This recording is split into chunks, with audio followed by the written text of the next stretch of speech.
Railway exam. सोचिए कितना गलत हो रहा है यार। अब तो हद हो गई कि आप फॉर्म भरवा लेते हो 2.5 करोड़ लोगों से, उनका पैसा आप खा गए। आपसे ज्यादा वाहियात और गंदा आदमी कौन होगा। अब थोड़े दिन बाद रेलवे बिक जाएगी, किसी को कोई मतलब नहीं है, सब बच्चों का पैसा डूब गया। अरे मेहनत की कमाई है, खून पसीना बहा के कमाया है एक एक रुपया। आप कमा के देखो, सरकार का एक आदमी कमा के देखे, फोकट की सैलरी मिल जाती है ना, जगह जगह से पसीना आ जाएगा, जगह जगह से। अभी तो आपको सैलरी भी मिल रही है साहब। मुझे तो ये समझ में नहीं आता, अगर ये समाज सेवा करते हैं नेता लोग तो इनको सैलरी किस बात की है, और जब ये सैलरी लेते हैं तो फिर इनको नौकर की तरह क्यों नहीं ट्रीट किया जाता। फिर ये राजा किस बात के हैं जब ये सैलरी ले रहे हैं देश से। तो बताइए आप। मोदी जी तमाम दिन से मन की बात कर रहे हैं, एक एक बात मैंने इनकी मन की सुनी है। भाई साहब, मन की बात में आज तक इन्होंने रोजगार पे बात की नहीं। अरे रोजगार को गोली मारो, जो रोजगार निकाल दे कम से कम उसे तो टाइम पे दो, या उसे भी टाइम पे नहीं दोगे, उसे भी आपने अपने रेवेन्यू का जरिया बना लिया।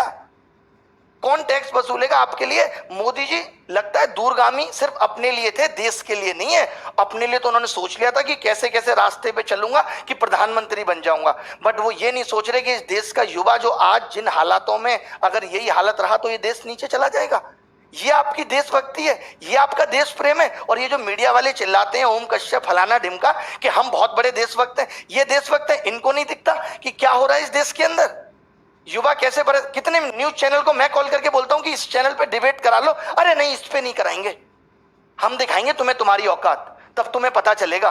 एक बात बताओ, अभी सीबीआई का केस रिया हुआ तो एक एक दिन की अपडेट आ रही है नहीं आ रही। सुबह क्या हुआ, शाम को क्या हुआ, अभी रिया कहां है। जब ये 2017 वाला केस सीजीएल का सीबीआई में गया था तब तुम मीडिया वाले मर गए थे, तब तुम नहीं दिखा सकते थे। आज ये 2 बंदे पकड़े गए, इन्होंने नकल कराई थी, तुमने एक बार भी दिखाया वो केस, और केस डंप हो गया। जब मीडिया उस केस को दिखाएगी नहीं तो केस तो डंप हो ही जाएगा। तब आप नहीं बोले बीच में। और शिक्षा में भी माफिया बैठे हैं, इनको भी कोई मतलब नहीं पड़ता। सबको लगता है अपना पैसा कमा के बैठे। अरे क्या बच्चों के बारे में सोचना, अरे हमने नहीं कमाया पैसा, क्यों नहीं सोचेंगे। तुम्हारे घर की दाल रोटी बढ़िया चल रही है तो चलाते रहो। कम से कम जिन बच्चों से आपने पैसा कमाया, जिन बच्चों की वजह से आप अरबपति बने बैठे हो, उनके बारे में तो सोचो, नहीं तो एक दिन खत्म हो जाओगे। मैं बड़े बड़े चैनल वालों से भी कहता हूं, सिर्फ यूट्यूब चैनल की बात कर रहा हूं मैं। आज सारे यूट्यूब चैनल को कसम है कि इन सब चीजों पर वीडियो बनाए, और ये बच्चों को भी कसम है कि वो इन वीडियो को वायरल करेंगे, चाहे वो किसी भी चैनल की वीडियो हो। एक वीडियो तो ट्रेंडिंग 1 जानी ही चाहिए।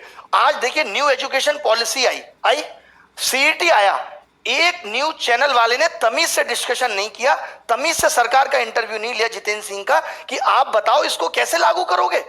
यार आप तो सिर्फ अंधकार में रख रहे हो। आपको लगता है हल्ला हो रहा है, चलो सीईटी फेंक दो, हल्ला हो रहा है चलो ये फेंक दो, हल्ला हो रहा है राम मंदिर घोषित कर दिया। सीईटी पे आपने कोई सवाल सरकार से नहीं पूछा। अरे देश में अगर कुछ हो रहा है, कोई योजना आ रही है, कोई नई चीज आ रही है, तो ये मीडिया की जिम्मेदारी है कि वो सरकार से जवाब मांगे और पूछे। यही काम मीडिया का होता था और वैल्यू भी होती थी मीडिया की। आज कोई वैल्यू नहीं है। मैं जरूरी नहीं समझता कि हमें न्यूज चैनल पे अपना मुद्दा लेके आना है, क्योंकि इनकी औकात नहीं रही है, बिल्कुल ही जीरो कौड़ी के लोग हो चुके हैं। सीधी सी बात है, पहुंचा देना इन तक भी ये वीडियो ताकि सुधर जाए, नहीं तो बुढ़ापे में कोई पानी देने वाला पैदा नहीं होगा इनको, जो ये कर्म कर रहे हैं, जो लोगों की बद्दुआएं ये ले रहे हैं। जीना दुश्वार कर दिया यार आपने। मैं अपनी जगह रख के जब ये देखता हूं कि एक बच्चा जिसने 3 साल से तैयारी की और सिलेक्शन नहीं हो, तो उस पर क्या बीतती है। जैसे बच्चों से कहते हो एफर्ट लगाओ एफर्ट लगाओ, 3 साल बच्चा तैयारी करता है, 10 हजार 20 हजार रुपए यहाँ फीस भरता है। आपको पता है कैसे गुजारा करता है। एक इस आस में माँ बाप सोचते हैं चलो हमारे बच्चे की नौकरी लग जाएगी। आपको नहीं पता कि शिक्षा का इस तरफ बढ़ना चाहिए था। चलिए माँ बाप किसी का पढ़ा लिखा नहीं है, कम से कम बच्चा तो सिलेक्ट होकर घर की जिंदगी को बदले। आप वैकेंसी कम निकाल रहे हो, हमने ये भी एक्सेप्ट कर लिया, बट अब आप जो निकाल रहे हो उसको भी टाइम पे नहीं दे रहे। एक तो मैं कम लोगों को खाना खिलाऊंगा, जितनों को खिलाऊंगा उनको भी टाइम पे नहीं दूंगा जब तक भूखे ना मर जाए। ये कौन सी बात हुई। ये सब निकला था। इन्होंने आरआरबी के एग्जाम में बस सिर्फ और सिर्फ नोटिफिकेशन डालते रहे। 2.5 करोड़ बच्चों ने फॉर्म भरा, जैसा मैंने आज सर्च किया गूगल में मुझे पता चला, और इन्होंने 500 रुपए फीस ली। बोले 400 वापस कर देंगे। अबे उधार ले रहे हो बच्चों से, शर्म नहीं आती तुम्हें। सरकार से मांगो ना कि 400 ले रहे तुमसे वापस कर देंगे। बताओ मुझे दोगे तुम 500 रुपए उधार, मैं भी दे दूंगा 6 महीने बाद। मजाक बना के रख दिया है। एसएससी के लिए बोलना है, एसएससी रेलवे एनटीपीसी, हमें ये इंतजार नहीं करना। ये अभी पता है क्या करेंगे, सीईटी का एक और नोटिफिकेशन डाल देंगे। अब तो ठीक कर रहे, अरे या तो आज से ठीक करो या जब तक तुम्हारा ये सीईटी नहीं आता तब तक सारी चीजें ठीक करो। मेरी सब यूट्यूबर्स से गुजारिश है, जितने भी लोग हैं जिनके चाहे 1 लाख सब्सक्राइबर हैं, 2 लाख, सब इन टॉपिक्स पे वीडियो बनाओ। 5 दिन तक मेरी गुजारिश है, बच्चों से भी, सिर्फ आप सब कुछ छोड़ दो। एक बार तो लगना पड़ेगा, सब कुछ त्यागना पड़ेगा, कुछ पाना है तो कुछ खोना पड़ेगा। 5 दिन तक हम सब लग जाते हैं और नानी याद दिला देंगे। इस बात का भरोसा मुझ पर रखिए कि क्या कुछ नहीं हिल सकता यार। अगर हम 2.5 करोड़ लोग फॉर्म भर